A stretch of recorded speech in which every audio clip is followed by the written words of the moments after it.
Number 1.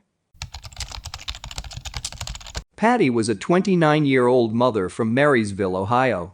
She had a 7-year-old daughter named Mitchell, who she loved very much. Patty worked at a Honda factory and was excited because the factory was going to be shut down for the week of 4th of July, and Patty was going on a vacation with a co-worker. The last day of work was on Friday, June 29, 2001. The day before work, Patty dropped off her daughter at her ex's house. She was due back to pick her up a week from that Friday. Patty went to work like any normal day. According to her co-workers, she was in a rush to leave work that night. She clocked out around midnight, and that was the last time she was seen or heard from. Patty was supposed to come back from her trip on July 8, 2001. This was on a Sunday. It was around 12 p.m. that Patty was supposed to go to her sister, Marcia's, to pick up Mitchell. Marcia thought that her sister could be just running late, but kept trying to call her. A few hours later, Marcia decided to call Patty's boyfriend, the one she went on vacation with. A woman answered, "Oh yeah, by the way, everyone, the man was married." The wife said he wasn't home yet. Marcia thought that was even more of a sign that they were just running late. However, a few more hours passed and Marcia called again around 5 p.m.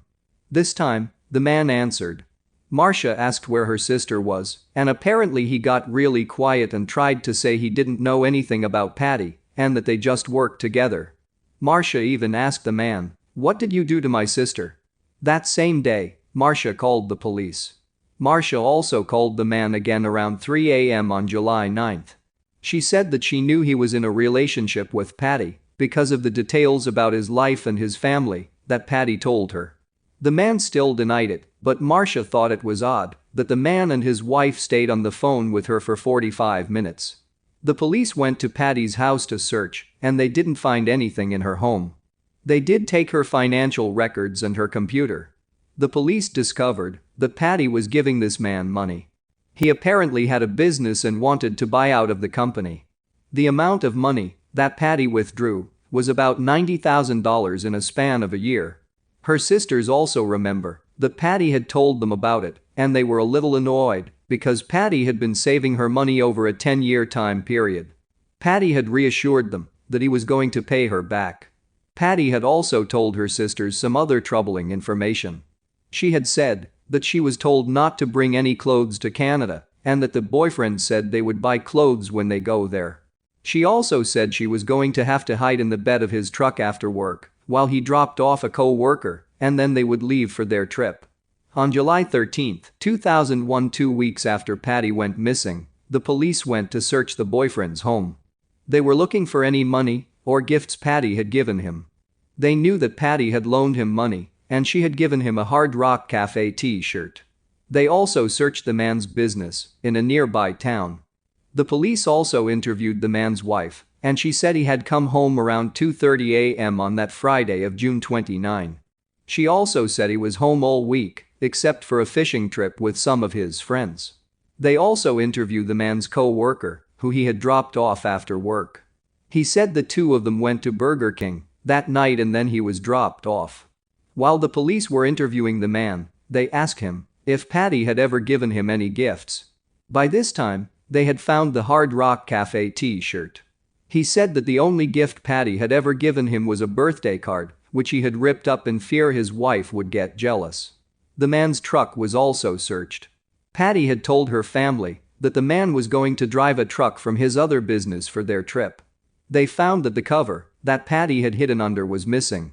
They eventually found it in his business. There was also no trail of the money found in the man's financial records, so where did this money go? On August 3, 2001, the police found cat hair and blood in the bed of the truck. The cat hair was sent to a lab in Texas that specializes research in animal testing. The hair was found to belong to Patty's cats. However, they hit a dead end with the blood sample. The blood sample was so small, they described it was like if you were bitten by a mosquito bite. The police had also brought in cadaver dogs to the man's home because they found a concrete slab, and apparently the dogs went crazy. They dug it up, and nothing was found.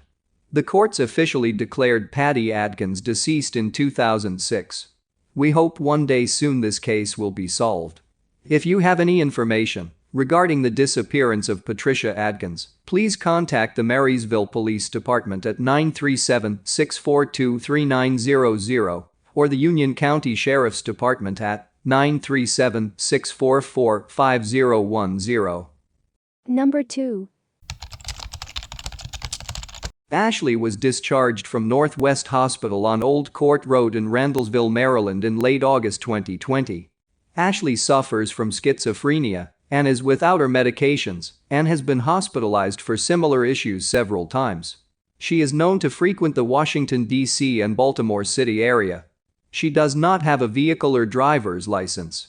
Ashley Boles was last seen around 8 p.m. on August 28, 2020. She disappeared after being discharged from Northwest Hospital in Randallsville. Her last known location was in the 100 block of Walgrove Road in Reisterstown, Maryland, north of the Randallstown area. Anyone who sees her is asked to please call 911.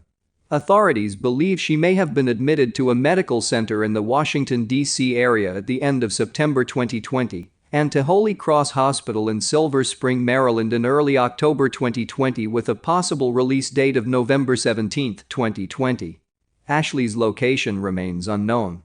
She is known to frequent the Washington, D.C. and Baltimore City areas. Her case remains unsolved. African-American female with black hair and brown eyes. She stands 5'2" and weighs approximately 140 pounds. At the time of her disappearance she had short hair. Ashley has a tattoo of a panther on her left shoulder and a flower on her right shoulder. It is unknown what she was wearing when she was discharged from the hospital. If you have any information regarding the disappearance of Ashley Boles, please contact the Baltimore County Unsolved Case Squad at 410-887-3943 or the Metro Crime Stoppers at 866-7 lockup 1-866-756-2587. Number 3. Brianne Wolgram was 19 years old at the time of her disappearance. She is Caucasian, 5'2" and 130 pounds, blue eyes and light brown curly hair that's shoulder length. She has a birthmark on the back of her right leg. The day she disappeared she was wearing blue jeans, a white t-shirt, and black sandals. Brianne was described as a soft-spoken young woman who was kind to everyone. All of her friends say she seemed timid and shy, but those that got to know her said she was fun and outgoing and always made people laugh. Brianne Wolgram lived with her parents Cheryl and Cliff. She had 2 older brothers, Troy and Todd, who at the time of her disappearance had moved out. Brianne was like most young teenagers. She spent time with her close group of friends. She would sometimes go to parties, and while she did occasionally drink alcohol, she never got into drugs, while she also worked. During her time at school, she loved to play different sports and worked out at the gym. She had dreams of going to college, traveling, getting married, and having a family of her own. At the time of her disappearance, she did not have a boyfriend, but she had crushes. She was described as a hardworking person who was dedicated to anything she set her mind to. At the time of her disappearance, she had 2 jobs. She was working part-time at a local McDonald's and full-time at the Old Frontier Super Save gas station, which was both located on the Trans-Canada Highway in Revelstoke, BC. Friday, September 4, 1998, which was the day before her disappearance. Brianne had worked the late shift at McDonald's, and after she finished work she went out and hung out with some of her friends. There is not a lot of information about what happened that night, but the following day, the 5th September, when Brianne went to her shift at the gas station, according to her co-worker, she seemed a little bit off. The co-worker described her as a lot quieter than usual. It seemed like something may have been bothering her, and at one point during her shift, she broke down and started crying. No one really knew what Brianne was so upset over. She never told anyone. According to Brianne's mom, she had a quick cry about it, and then she got over it. Brianne got off of work that day around 7. Her parents were going to a BBQ, which Brianne said she wasn't going to go to because she had her own plans for that night. She was going to go home, take a nap, and then go out with her best friend Christy Kane. Both girls worked at the gas station, so Christy told her to pick her up when her shift ended at 11:15 p.m. at the gas station, as well as to go and pick up some wine coolers before she came and picked her up so that they could have something to drink that night at a party they were going to. However, Brianne never showed up at the gas station to pick up Christy that night. After waiting around for a little while, Christy decided to call Brianne's house phone to see if she was at home or to see if her parents knew where she was. Her parents told Christy that she was not at home and they were under the impression that Brianne was going to go and pick Christy up. This made Cheryl and Cliff panic and worried. The following day, a missing person report was filed. 4 witnesses came forward to authorities saying that they had seen Brianne the night of September 5th. The 4 witnesses who knew Brianne personally said they were certain that they had seen her at the local 7-Elevens between 11:30 p.m. They also said that she was not alone. According to the witnesses, Brianne was seen talking to 3 different women outside of the 7-Eleven. No one was able to identify the 3 women, and to this day those women have never come forward. Composite sketches were made by all of the witnesses. Unfortunately, there were no security cameras at this 7-Eleven. This meant that police were not able to figure out how these interactions happened or what Brianne's body language was like. 5 days after Brianne's disappearance, on the 10th of September, her car, which was a black Acura Integra that had gold rims, was found in a large ditch off of Echo Lake Road, approximately a 30-minute drive from Revelstoke. The car had minor damages, but it had seemed to have hit a tree nearby. Inside the car, Brianne's items including her wallet, driver's license, and $200 cash were found.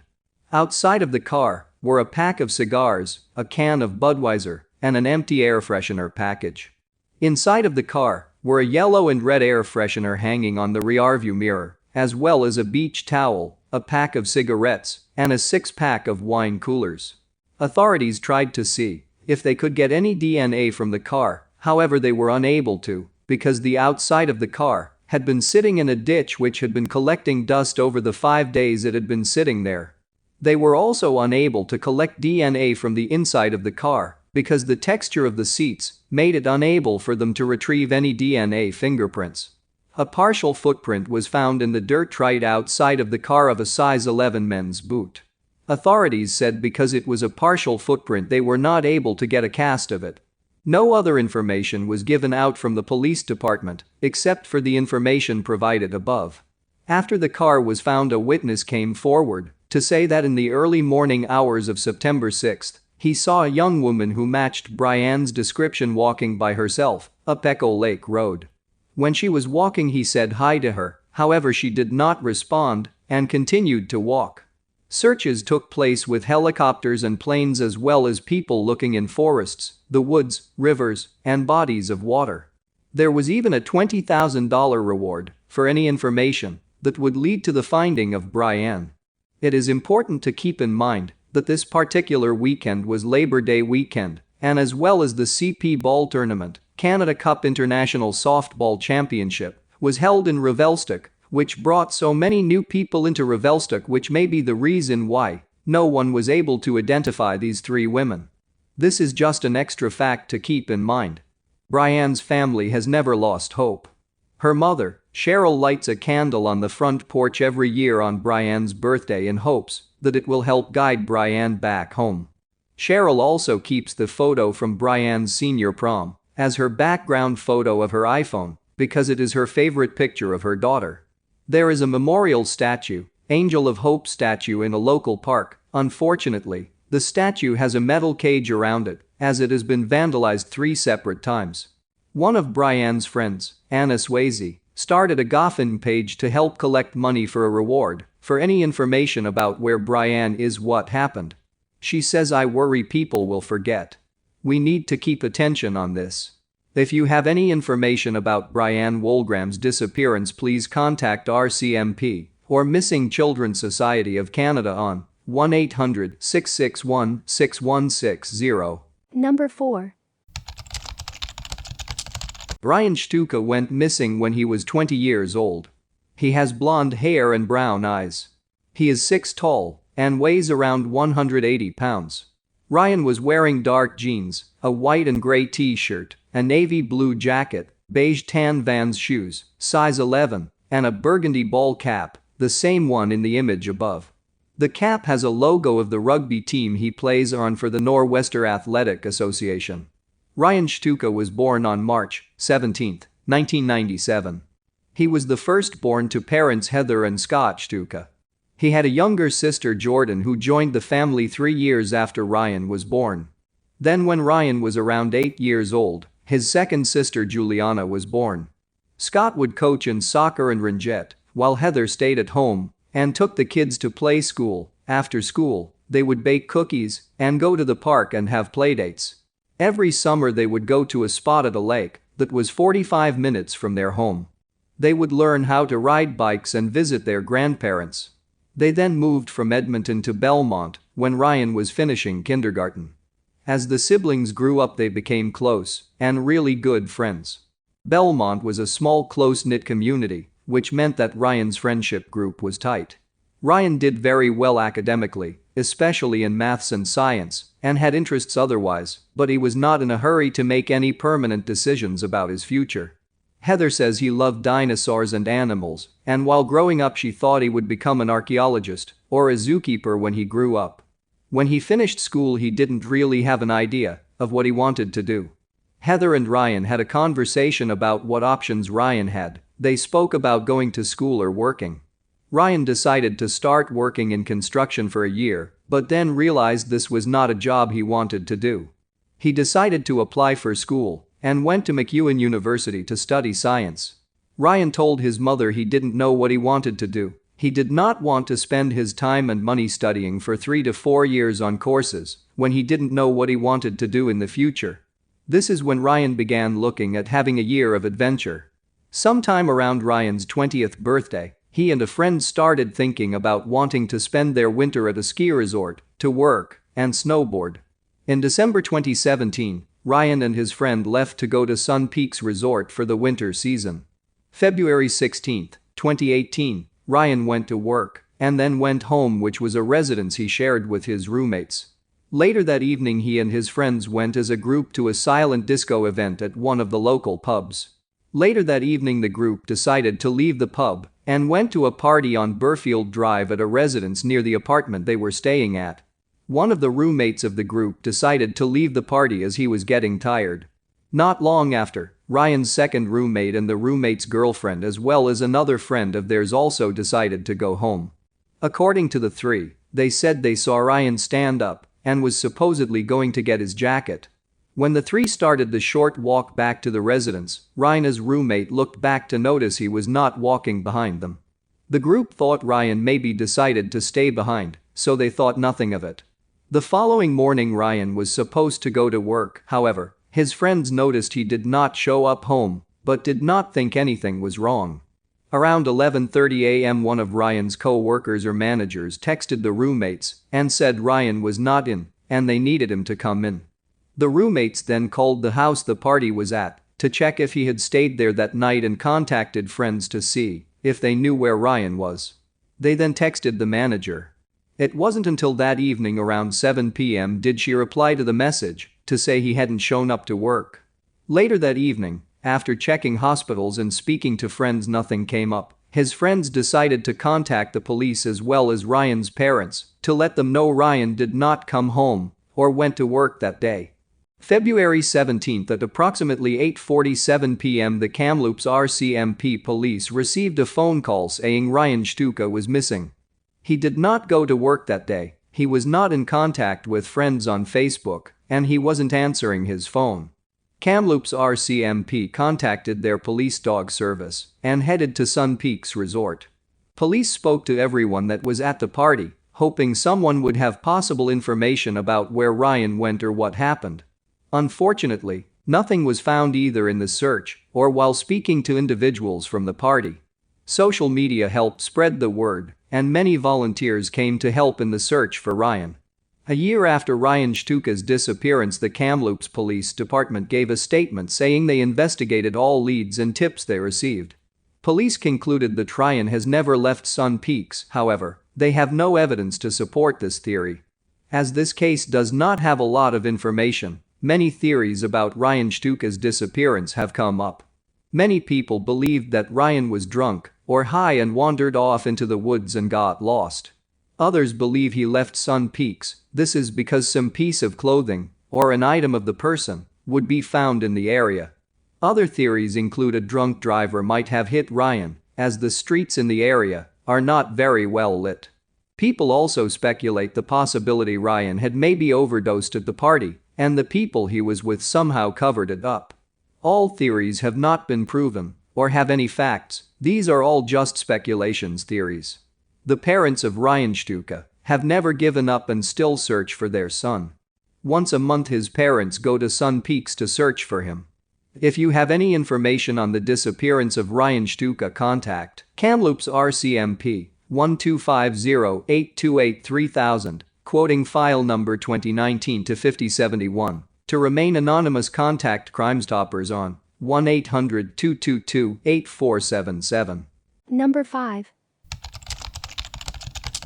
Michael William Negrete was born on March 25, 1981 to Mary and Miguel Negrete. He has two brothers named Dave and Steve. He went by the nickname Mike to his friends and family. At the time of his disappearance, Mike was considered a happy young man. He loved singing jazz, watching The Simpsons, and listening to and playing music. He played the trumpet and steel drum with a band called Island Fever. He was known as an avid gamer. At the time of his disappearance, Mike stood at 5'8" tall and weighed around 130 pounds. Mike Negrete was last seen on December 10, 1999. He was in his dorm room on the 6th floor of Dykstra Hall on the UCLA campus. He and a friend had been playing video games together for most of the night, wrapping up around 4 a.m. He was last seen wearing a blue plaid button-up shirt, khaki-colored shorts, and white sneakers. He left his apartment sometime after the game and before his roommate awoke, so between 4 a.m. and 9 a.m. His exact time of and reason for his departure remain unknown to this day. He left all of his belongings, including his wallet and identification, in the room.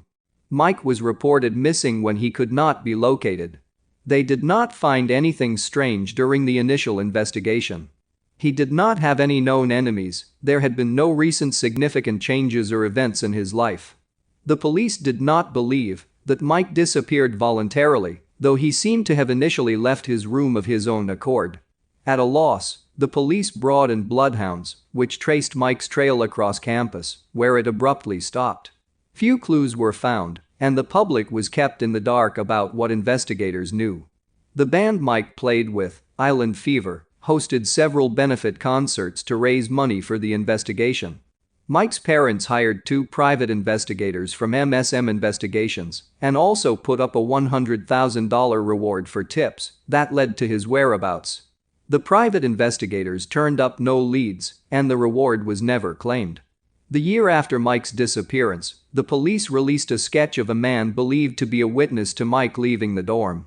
It was emphasized that this man was not considered a suspect or a person of interest in Mike's disappearance. Witnesses stated that the man was white and in his mid-30s. He stood at about 5'8" and had a stocky build. He was wearing a gray jacket with a turquoise design on it. He was seen in the halls of Mike's dorm around 4:30, so he possibly saw or spoke to Mike that night. Unfortunately, no one has come forward with this man's identity in the more than 20 years since the sketch was released. Mike's brother came forward in 2013 to state that Mike had been going to raves and experimenting with drugs in the months before his disappearance. He decided to come forward in case this information connected pieces of the investigation that were previously thought to be unconnected. This aspect of the case lent itself to dozens of new theories and did succeed in shedding more light on Mike's disappearance. In December 2016, a Reddit user came forward with a photo of a homeless man who resembled Mike. The catch? The man was found in Bulgaria. While it's not impossible that Mike could have somehow made his way across the country and overseas, it is incredibly unlikely. It is unclear if this tip was submitted to the authorities and investigated, but I have to believe that the investigators are keeping an eye on all forums of discussion, at least on a surface level. There seem to be four main theories when it comes to this case, though each one is deeply contested and has detractors. No one theory is going to make total sense. So I am going to tackle these theories based on how I encountered them in my research. The first theory is that Mike vanished on purpose. There aren't a whole lot of things pointing to this, as Mike did not bring anything with him. Additionally, there has been no activity on his bank account or credit cards after his disappearance.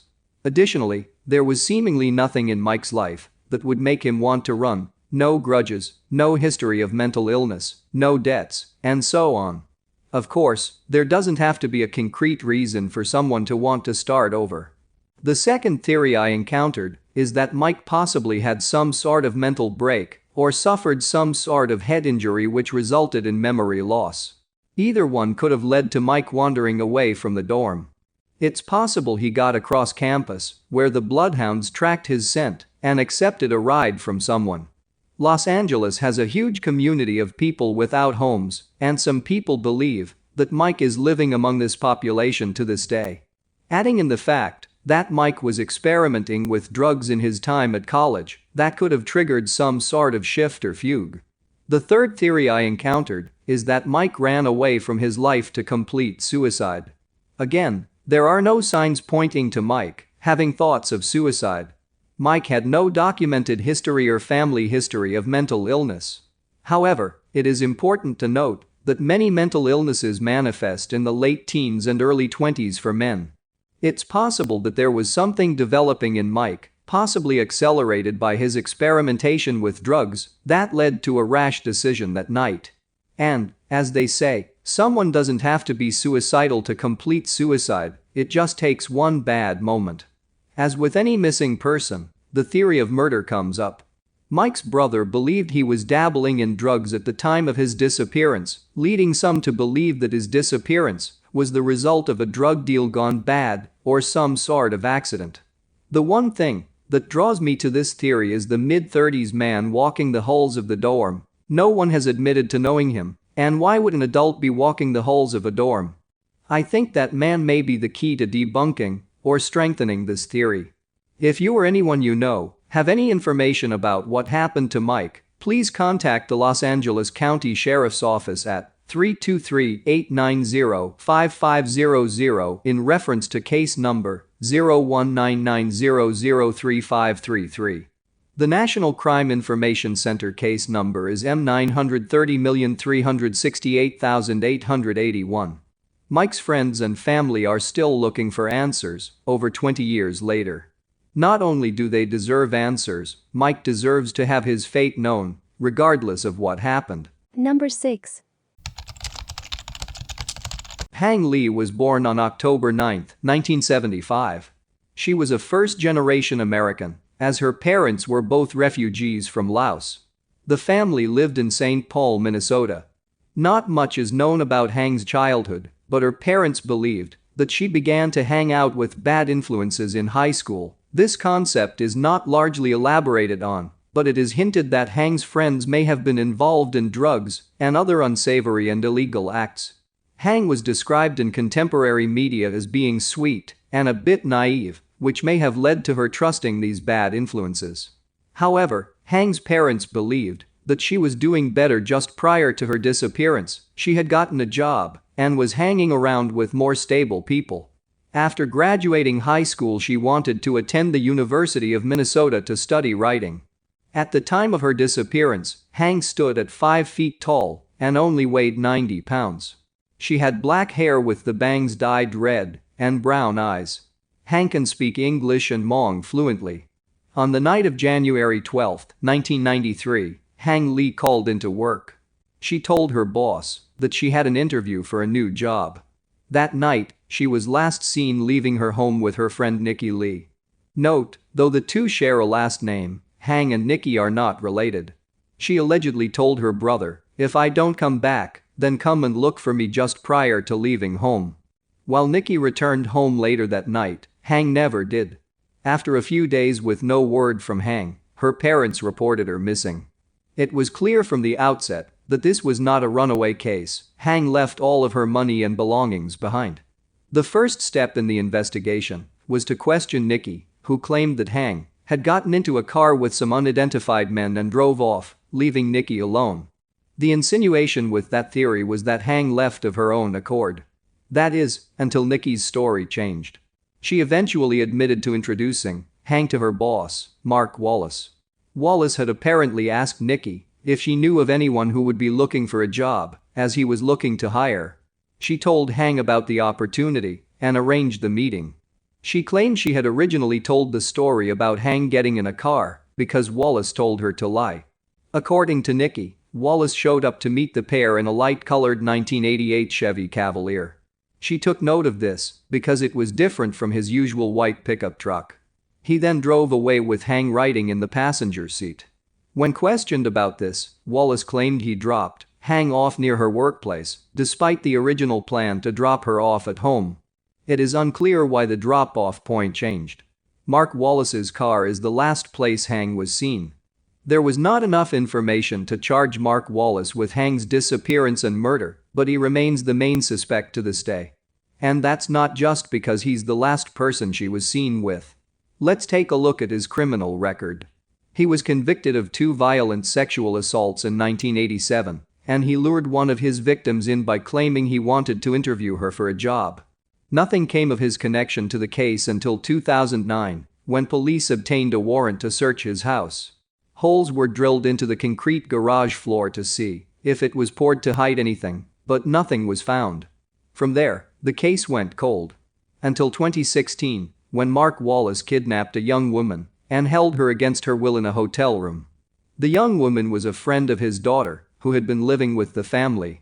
He kidnapped her and held her against her will in the hotel room, abusing her and threatening her life. She also told investigators that he mentioned that had killed a woman who went into his business but never came out. It is believed that he was alluding to Hang, but he never mentioned her name. Unfortunately, this is not a case in which the runaway or left to start a new life theories seem remotely likely. Hang was a senior in high school. She had a bright future. She had goals. She had dreams. She had gotten her life together in the recent months.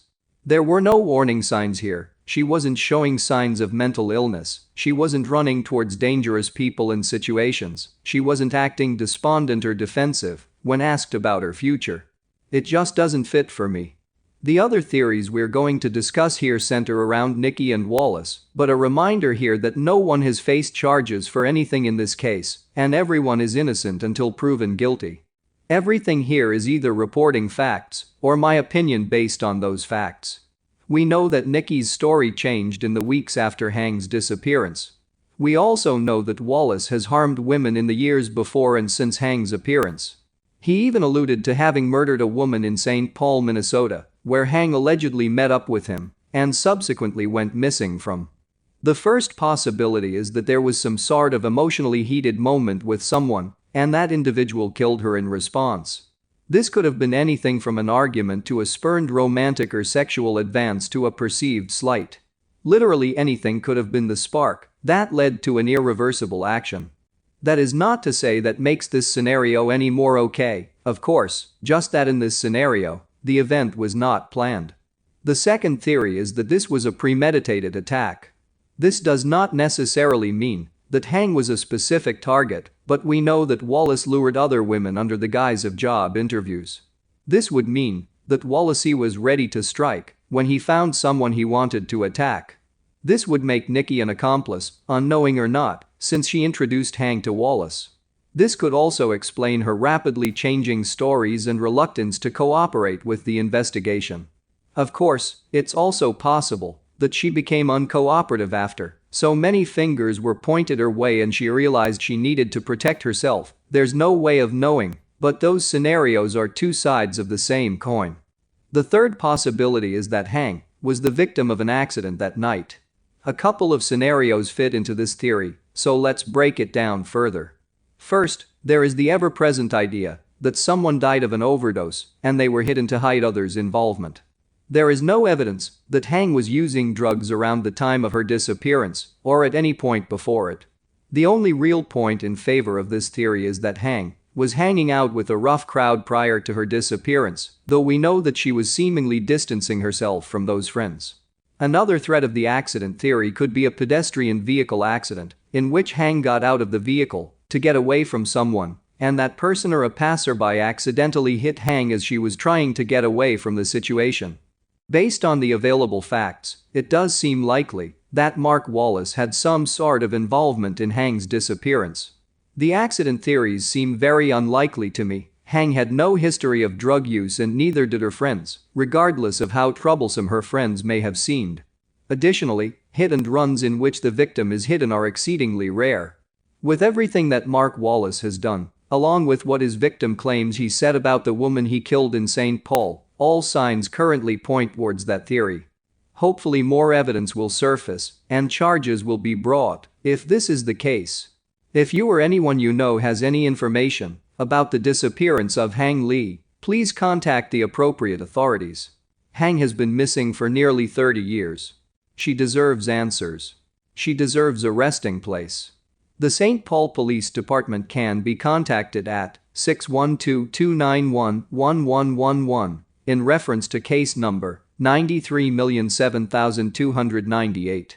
The Ramsey County Sheriff's Office can be reached at 651-266-9333. Number 7. Not much is publicly known about Ruben's life prior to his disappearance. He was born on January 31, 1969. His nickname was Ru. He was thin, short for his age, and had a fair complexion with freckles. At the time of his disappearance, he stood at around 4'8" tall and weighed around 95 pounds. He had short brown hair and brown eyes. It is unknown what clothes he was wearing at the time of his disappearance.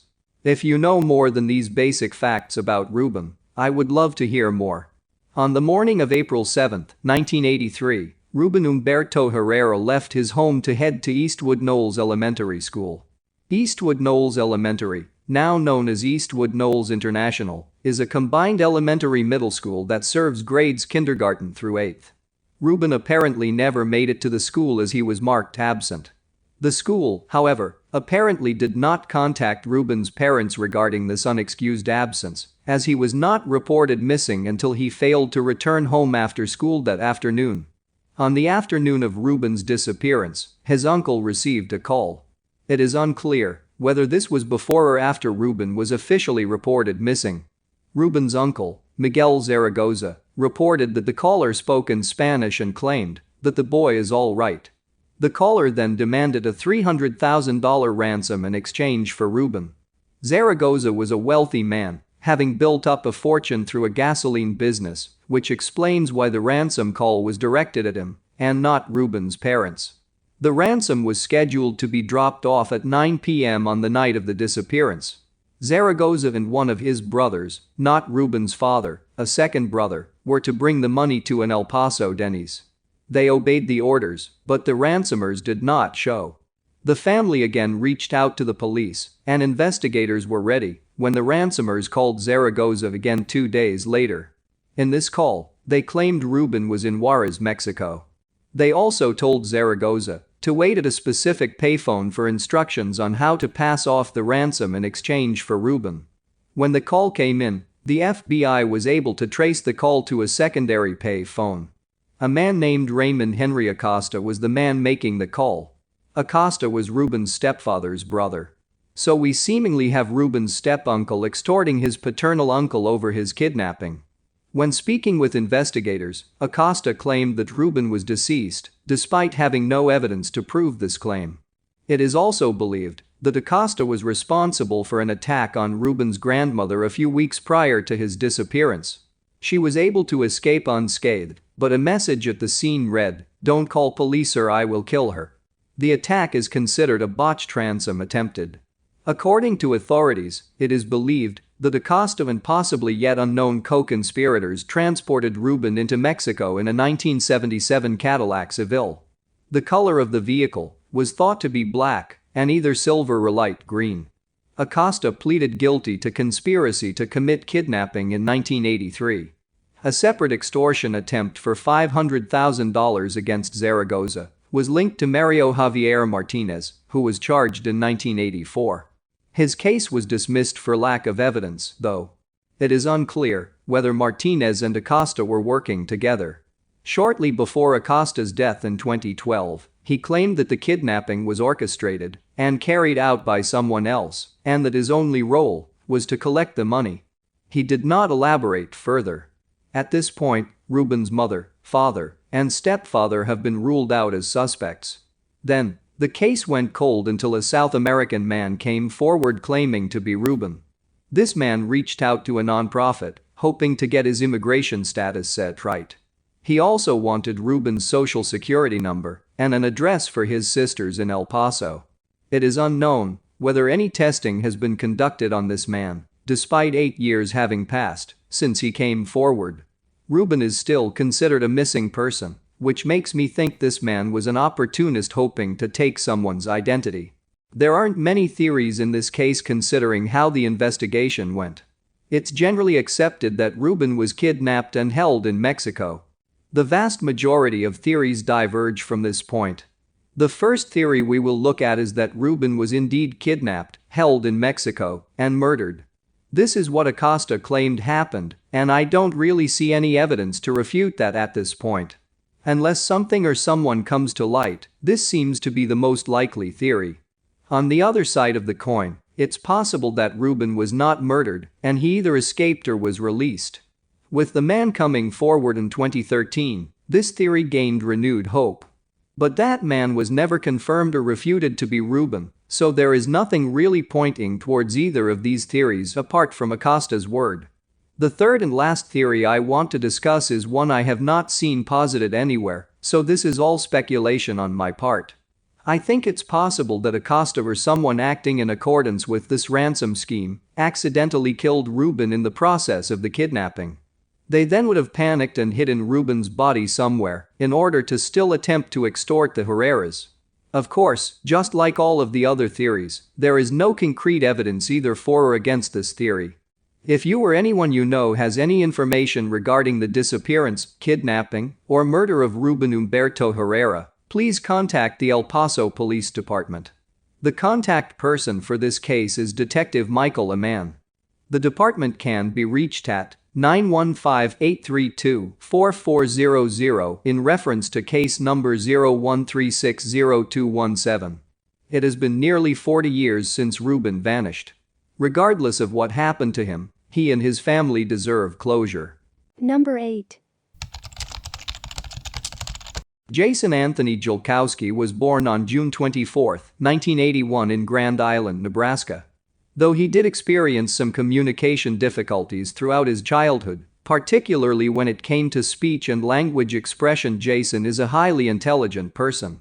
His mother described him as being quite shy, preferring to keep a small group of friends. In 2001, Jason was 19 years old.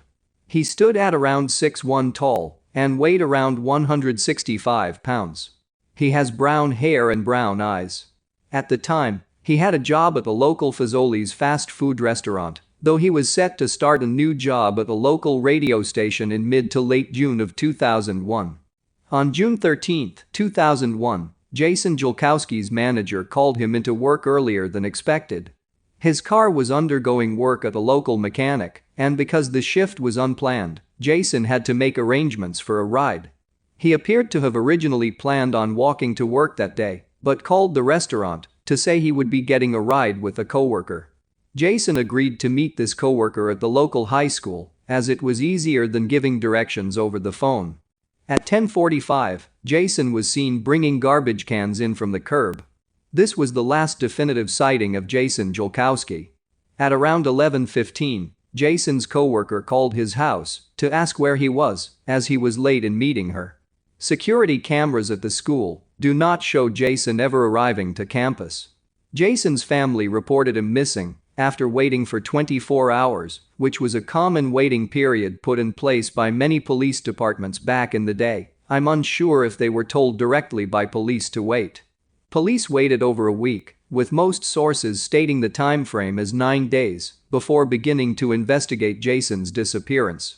And by the time 9 days had gone by, any clues were long gone. This is one of the most baffling missing persons cases I've looked into so far, for a few reasons. The fact that Jason disappeared in a 15-minute window in the light of day with no clues seems unfathomable. The fact that the investigation was so delayed likely led to the loss of any clues that might have been found. All we really have at this point is speculation. After searching through other case write-ups and discussion threads, I've come up with 3 theories, which, again, are not based on evidence, but instead are based on the situation. The first theory is that Jason was the victim of a hit-and-run accident that left him either dead or with life-threatening injuries. In order for this theory to make sense, the driver of the offending car would have had to remove Jason from the scene and hide him somewhere to avoid prosecution. Or Jason suffered a head injury that resulted in amnesia, which led him away from his life. Something random like this is always possible, but no one in the neighborhood reported hearing or seeing a vehicle accident in the middle of the day. Surely if a car hit a person, someone nearby would have heard? Debris would have been left at the scene? Of course, that debris could have been cleaned or scattered by the elements in the time it took the police to begin investigating.